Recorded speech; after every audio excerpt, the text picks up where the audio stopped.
This is Sunday Focus, a weekly public affairs program that looks at the topics affecting our society and the people who are making a change in the community each and every day.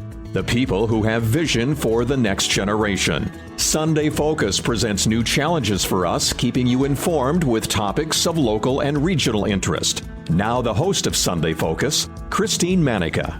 Good morning. Coming up on this edition of Sunday Focus, we're talking about the Drive Out Domestic Violence campaign with the Children's Home Shelter for Family Safety. And Stacey Kropinski, she joins us to tell us all about it. The Children's Home for Family Safety has been busy lately. For one, they opened a new facility in Sioux Falls last November. It's great they're expanding its resources, but also bittersweet. This expansion only means that more people in the Sioux Empire need to use the Children's Home Shelter for Family Safety to escape domestic violence. That's why the Drive Out Domestic Violence campaign is so important. For the month of July, you can expect to see ambassadors over social media sharing facts about domestic violence and starting a conversation. It's so important to educate others about domestic violence, and this campaign shows others that hope is truly stronger than fear. Stacey with the Children's Home Shelter for Family Safety tells us about this continued fight and how the community can get involved. More information can be found at driveoutdv.com. Stacey, good morning. Good morning. Now, there's so much that you guys have going on. For one, you opened up your new location, you had your toy drive this past winter, and now we're talking about driving out domestic violence. But yeah, let's just go over everything really quick. And again, anyone who isn't familiar, you opened up a new location. Why don't you tell us about that and how it's going for you? Yeah, I would love to talk about that. So we moved into our new location over just off East 10th Street on the east side of town. We just ran out of room in our former facility. We were seeing some really big numbers. We knew we needed more space, and that was really a project we worked on for years before we broke ground. Once we broke ground, it was about a 14-month project, and we moved in last November. We have more than doubled our capacity. We went from 40 beds to 98 beds. Wow. 38 bedrooms, 96 beds. There we go. So we have a greater capacity enabled to serve more individuals who are in need of help, and we're seeing some of those numbers. We're seeing numbers that, had we been seeing those in our old building, we probably would have had to turn people away because we just didn't have the room for them.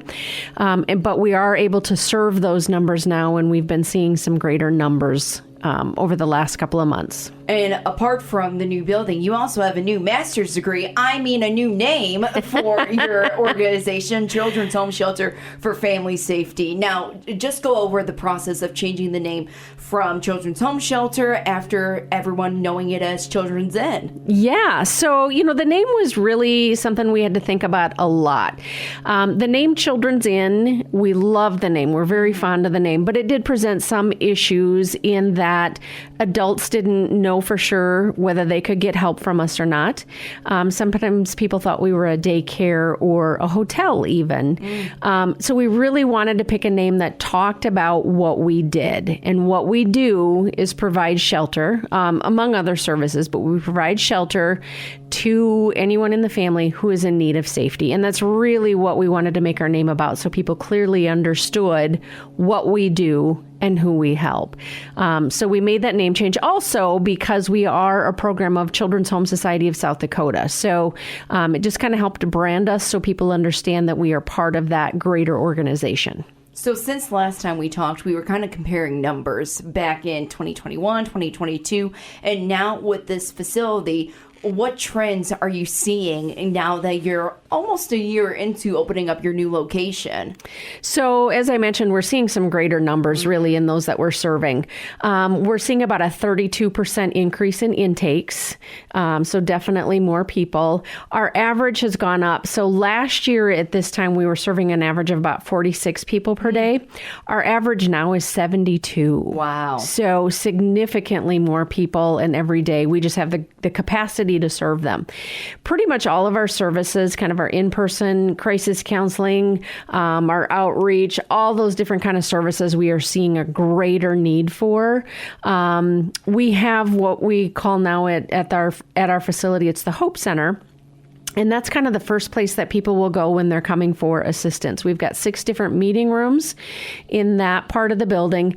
We've already had a few times where every single one of those rooms has been busy at the same time.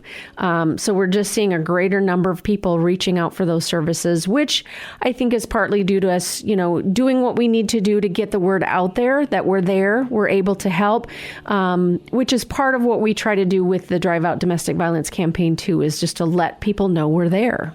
It's kind of bittersweet to hear that the numbers are growing because, like you said, it's great that people are aware of who you are and what you stand for, but it's kind of, in a way, not the greatest news. Yeah, absolutely. Bittersweet is a great way to describe it. For us, breaking records, it's not a good thing. Yeah. In a lot of businesses, you're like, yay, these numbers are greater, these are better. We don't feel that way. It's not a great sign that we're breaking records, but we know that we are responding much more efficiently and just in a much more dignified way in having additional space and the ability to serve those greater numbers that are being presented to us. Now, at Results Town Square Media, we are proud partners with you guys for a number of different events that you have throughout the years. That includes the toy drive and the gift wrapping booth. How did that go for you this year? It was a good year. It's always such a fun event to do. It's a winter event indoors, so there's a plus. But it really just catches people in the holiday spirit and kind of when giving is at the forefront of their minds. So it wasn't uncommon for people to come by with toys and donations and things of items we need at the shelter. They would drop them off and help us fill the sleigh out at the mall, or people would come by and have their gifts wrapped, of course, for a donation back to our work. So it was a really good event. We saw some nice big numbers. I think we wrapped between 4,000 to 5,000 gifts. We had about 400 volunteers throughout the month of December that helped us do that gift wrapping, gave close to 2,000 hours of volunteer time, which is really incredible. I mean, that is such a gift in itself. And then we had hundreds of items donated in the sleigh. So it was a good year. So would you say more volunteers came out for the event? It really kind of depends on the amount of time that we're working with, where Christmas falls, that kind of thing. Right. So I think we're about roughly the same number of volunteers. And it's really a sought after event. I mean, it's a fun event for businesses and even families to come out and do together. So it's kind of a unique offering for us to be able to do. And just to see that outpouring of people's talent and time is pretty neat to see. That's awesome to hear. Any fun stories that kiddos had when they received their toys or families out of the event? Absolutely. So, I think one of the things that always astonishes me is years later when we hear from maybe these kids or these adults who say, when I was here, you guys gave me this item. And it was something either that they really wanted or just really never thought they would have. And it might have been something as simple as their own toothbrush, just to be able to go, oh, you guys, it was my first toothbrush. I had my own toothbrush. But just kind of that feeling they had that they were loved, they were cared for, and that someone gave them something. And for a lot of those people, years later, they still have those items, which I think is pretty cool. If you are just listening, Stacy Kropinski with the Children's Home Shelter for Family Safety, formerly known as Children's Inn, is in the studio with us, talking to us about what they've been up to and also the Drive Out Domestic Violence campaign, otherwise known as Drive Out DV. And Stacy, once again, at Results Town Square Media, we are proud to be partners of this campaign, and it is a big month for you guys. So let's talk about the campaign in itself. What is it all about? So there's a couple different pieces to this campaign. For us, it's really important to keep our work out there for a number of different reasons. So people know we're there. People who need our services know that there's an organization out there that can help them. Mm-hmm. They know where to find us because of, the promotion we're doing through this campaign with the social media posts. People understand what our work is and what it is that we do. So if they need assistance, they can send someone our way, or if they're needing assistance themselves. So first and foremost, it's making sure that people know how to reach us and find us. The other piece of this is creating awareness about domestic violence, because that is the key to ending it. So we really encourage people to learn something new through this campaign, maybe something they didn't know before. Go check out our Facebook page, check out some of those numbers. They're kind of startling about the prevalence of domestic violence in our community. And so we're just trying to get those numbers out there, create that awareness, and making it okay to talk about, because we don't want this to continue to be something that happens behind closed doors and people think they can't talk about it. We want people to know they can talk about it. So we're trying to open those doors as well. So through the use of our ambassadors, which you are one of them, thank you so much. Yes, you're welcome. But our ambassadors are helping to raise that awareness and talk about domestic violence so that people understand it is okay to talk about.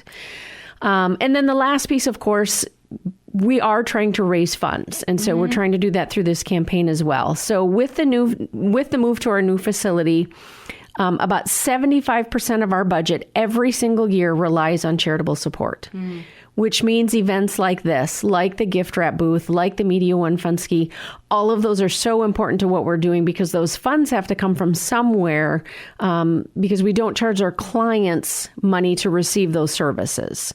We feel that everyone deserves to be safe. No one should have to pay for that safety, so we don't want to charge our guests that are in need of those services.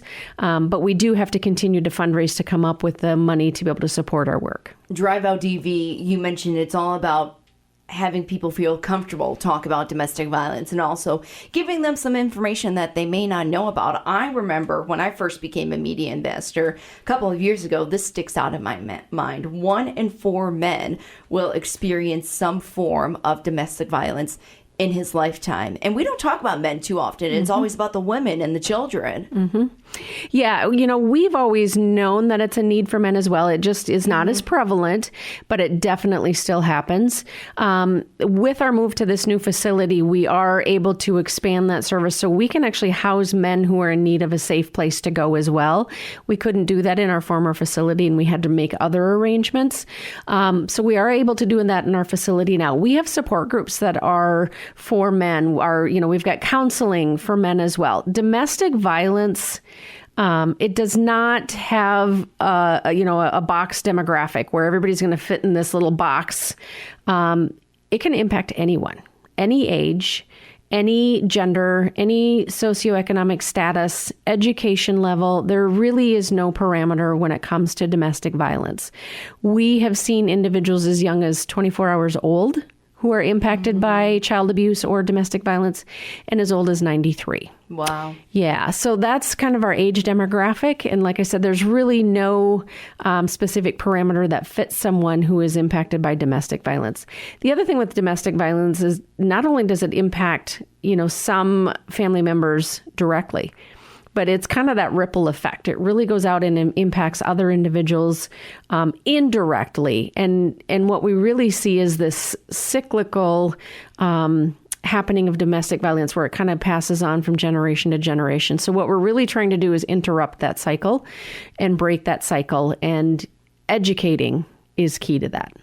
Some forms of domestic violence, too, you can't really see. There are mental forms of domestic violence and just kind of being sheltered in a way. Absolutely. There's, isolation, which here in South Dakota, our ruralness can be such a blessing. But in a situation of domestic violence, it can also be a curse where you're, already physically isolated from other people. And it makes it a little bit easier for a perpetrator to make that happen. Absolutely. There's verbal abuse. There's emotional abuse. There's financial abuse. There's sexual abuse. There's so many different pieces of it beyond just physical violence. And we also know that in a situation of domestic violence, it's not a one-time thing. It's not a, hey, I got out of that situation and it's over. It's really a process as opposed to an event. And so we are committed to being there for the long haul. We want to be there through I got out of this situation. Now what do I do? And now I'm kind of dealing with these feelings from being out of this situation. So we really have a spectrum of services to be able to support individuals for the entire process. Some people listening may be thinking, Sioux Falls in South Dakota, we're Midwestern nice, you know. We don't really see domestic violence in our community. But believe it or not, domestic violence does impact the Sioux Empire. And those numbers that you were just reading off speaks for itself. Absolutely. And as the city of Sioux Falls continues to grow, we do continue to see that domestic violence. But you're right, you know, Midwestern nice, that doesn't happen here. Right. Domestic violence doesn't happen here. You know, we serve Sioux Falls and Minnehaha County, but also Lincoln, Turner, Union, and McCook counties. We see it in every single one of those counties where domestic violence happens. So just like the demographics for people, you know, their locations also does not limit them from being a victim of domestic violence. It can happen to anyone. Can you recall, just from since when this campaign started, how many phone calls you've received from individuals, or how many people went to the shelter in order to receive that kind of help? You know, we've had, like I said, just greater and greater numbers of individuals reaching out for assistance. We've had, I do recall specifically, this has been a few years now, but I do recall a woman who reached out to us for help, and she said, this was back in kind of the newspaper days, you know, when that was a bigger production. But there was a story in there as we were doing one of our fundraising events, specifically with Vernady Motor Cars, and we were talking about the work that we do. So there was a newspaper story on it, and this woman reached out to us, and she said, you know, I'm pretty new to the community. I'm impacted by domestic violence. I don't know anybody else here. But I was reading the newspaper, and I saw this story, and so I'm reaching out to you guys because I need help. I didn't know where to turn. So just specifically because we talked about that event, she reached out to us for help and was able to get out of that situation. And that's not an isolated event. We have that happen because we want to continue to be at the forefront of people's minds. So even if it's not you that's impacted by domestic violence, maybe you run across a coworker who's impacted and you say, I know a place that can help you. Let me help you call. And that's really what we want to do, is be here for anyone who is impacted by domestic violence. If you are just listening right now, we are being joined in the studio with Stacy Kropinski. She is part of the Children's Home Shelter for Family Safety. So how can people get involved, Stacy? You know, what are the ways that community can help? So we tried to make it really easy through our Drive Out Domestic Violence campaign, fueled by Vernady Motor Cars. First of all, we've got some great friends on board that are helping us share the message, you know, including Vernady Motor Cars, our good friends over at Blue Tide Car Wash. But we've got many other sponsors that you'll see on our social media posts who are helping us get those statistics and things out there. But we've made it really easy to help in a number of different ways, some fun ways too. So all the information is on our website at driveoutdv.com. You can go to that website and you can shop, you can share, and you can give. So you can shop our apparel. We've got some fun shirts that our ambassadors I love this color. Seriously, right? It's a nice, like, lavender, darker purple. And I told you right away, yes, I would like that shirt, please.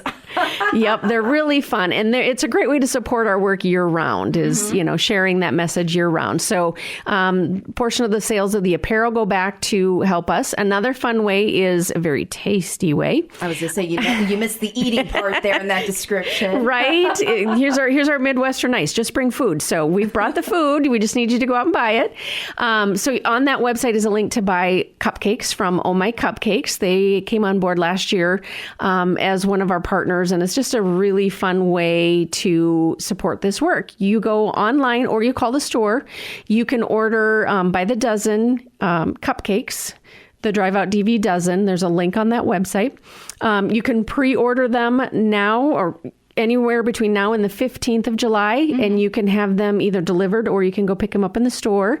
If there's any businesses out there that are saying, hey, that'd be a great fun way to be able to help, you can also call the store to get their bulk rate. Special or bulk special rate too through the store. But a portion of the sales of all the cupcakes also go back to support the campaign and the work that we're doing. You can share the message. That is a big piece of this. So find our Facebook page, LinkedIn, Twitter, and Instagram, and find the message, share those statistics, show your support, make a post of your own. We really encourage people to say, hey, I'm supporting this work as well. Let's end domestic violence. So create your own post. And then you can also give. So obviously, as I said, about 75% of our work every year relies on charitable support. So there's a link right there to make a gift on the website that'll go to support this campaign as well. I love having Oh My Cupcakes be involved in a tasty way with driving out domestic violence. Who came up with that idea to say, let's create cupcakes? Was it you? Was it Melissa Johnson? It was really a combined effort. I think we kind of went to them with some ideas and just said, hey, what do you guys think? Do you have some ideas? And they said, let us take this and run with it a little bit. And they came back to us and said, how about this? We've got a Drive Out DV dozen. She's got some amazing cupcake ninjas that put this together. And they're so tasty, of course. You can also, between now and the 15th, walk into the store, and they're available in singles as well. So you don't have to just get them by the dozen. But yeah, we just thought, that's a really fun way and a tasty way, of course, to be able to give back to our work. It was good timing for Oh My Cupcakes to be able to partner with us. And so yeah, we just kind of took that partnership and ran with it, and it went really well last year. So we were very excited to bring it back this year. There's a cool design of a driver's plate on top of the cupcake. There's also purple sprinkles. I'm a fan of that. And you can get them in chocolate, vanilla.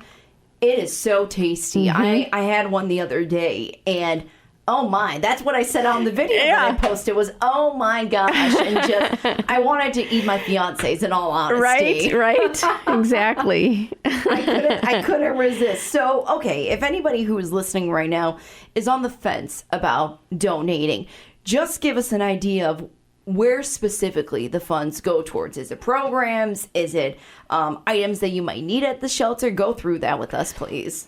Sure. So gifts that are made on the website go to support the Drive Out DV campaign, of course, which supports the work that we're doing at the shelter, which all the things you just talked about. So it's going to help us, pay those fun bills that everybody gets to pay every month. It's going to help us be able to offer those support groups and the shelter. The money for those services, like I said, we're not asking for that money from our guests, because it would be one more barrier for people to overcome when they're trying to reach out for help. And so we want to be able to provide those services free of charge. So this event definitely goes back to support the programming and the work that we are doing to continue to be there to answer those crisis phone calls, to answer that door when individuals come for assistance, and to help us provide those meals. It's not cheap to, as we know, as we run our own households and all of the household goods that it takes to operate each and every day. It's that many times over to do that in the shelter. We're providing meals. We're providing a safe bed. We're providing, laundry facilities for individuals to do their laundry. We're providing those support groups. All of those things do take money. And so definitely that's where these gifts are going to go. I have known someone in my life, a couple of people, but one person in particular that stands out in my mind is one of my dad's friends. He would be okay with me sharing the story, by the way, about his friend who was impacted by domestic violence in a big way. Now, she eventually got out of it, but she would still deal with the effects of domestic violence. Unfortunately, she's no longer with us, but even everything that she went through, she was still smiling. She was still that bright light for a lot of people. And I guess it shows with campaigns like Drive Out DV and your organization that it does impact people. It does make a difference. You were sharing, Stacy, about how someone read a newspaper article about the formerly Children's Inn back then in the day. So what's another story that you can share, maybe from a child's perspective? You were talking about the toys earlier, but now as they go through life, how that impacts them years later. Yeah. So 2 stories that I'll share with you. One, really honestly, is a very direct reason as to why we do this campaign and partner with Vernite Motor Cars. So Jim Lake, who is with Vernite Motor Cars himself, has his own story, his own personal story about domestic violence with in his family. And he shares that in a video that's on that website, thedriveoutdv.com. It's a few quick minutes long. I really encourage anyone who's interested to go watch that video. Like I said, it's about 4 minutes long. It is so impactful. And really talks about Jim's commitment and partnership with the Shelter for Family Safety, and our work and this campaign. And it's so moving. I've watched it, I don't even know, hundreds of times, and I still cry every time I watch it. So take 4 minutes, go watch that video. It's amazing. But here's another story. So when, this was many years ago when I worked on the shelter side, we assisted a family. There was about 4 kids in the family. They came with their mom, stayed with us for a period of time. I remember specifically working with the family. They then moved out of just outside of our coverage area per se. And, we didn't necessarily hear anything from him. Well, just probably 2 years ago, a young man reached out and he said, I stayed here with my mom and my siblings when we were younger. And he said, we didn't really fully grasp, what was necessarily going on. He said, I remember feeling so safe here. He said it was unlike anything I'd ever felt before. And he's like, the difference it made in my mom, and that kind of trickled down to them. And he said, we moved out, we started over, and he said, we are doing so good. And he said, looking back now, now I understand, what you guys do and what you did for us. And he said, you guys changed through the trajectory of our lives. He is now a very successful young man who's moved back to the community, is finding ways to give back within our community, has his own family now, and is very committed to being a different kind of parent than his dad was growing up. And he now actually has set up like a recurring gift with us every month. He, just automatically makes this gift to our work because he wants to continue to ensure that we're here to help. It must be so cool just to see someone pretty much be at rock bottom, like a kid, thinking, how am I going to get out of this? I'm just a kid. I don't understand this. To now seeing those kids as adults with their own families, their own jobs, it's pretty rewarding to be part of someone's new journey. It really is. It reminds me of the starfish story where the little boy's throwing starfishes back in the ocean and somebody's like, wow, you're kind of wasting your time because look at all of them along the beach here. And he said, yeah, but I made a difference to that one. And I really feel like that's kind of what this work does. Like, we made a difference to that one. Even if in the course of my many years of work there, if we've helped one, we've saved one life. But then it's that trickle down. This young man with his family now, and he's committed to breaking that cycle and being a different kind of parent. So it doesn't become just one. It becomes that trickle down in all those generations to come. But knowing all these families that we are serving and we are making a difference, and then knowing that ripples out, it's definitely rewarding work. And I give kudos to our frontline team every single day for continuing to do the work they are. Your support is going to make a big difference, not just July, but throughout the year for the Children's Home Shelter for Family Safety. And once again, it's Stacy Kropinski joining us about Drive Out Domestic Violence. What's the website, one more time, Stacy, for people to go learn more information about the Children's Home Shelter and the Drive Out Domestic Violence campaign? You can find all the information at driveoutdv.com. You can go there, you can shop, you can share, and you can give. All right, awesome. Stacy, thanks so much for joining us as always. Thank you. Go get your cupcakes. Yeah, right? I'm Christine Manica, and you've been listening to Sunday Focus. I'd like to thank my guest, Stacy Kropinski with the Children's Home Shelter for Family Safety, for joining the program to talk about the Drive Out Domestic Violence campaign. Any more information can be found by visiting driveoutdv.com. Join us again next week for another edition of Sunday Focus. Sunday Focus is a public affairs program of Results Radio Town Square Media, Sioux Falls.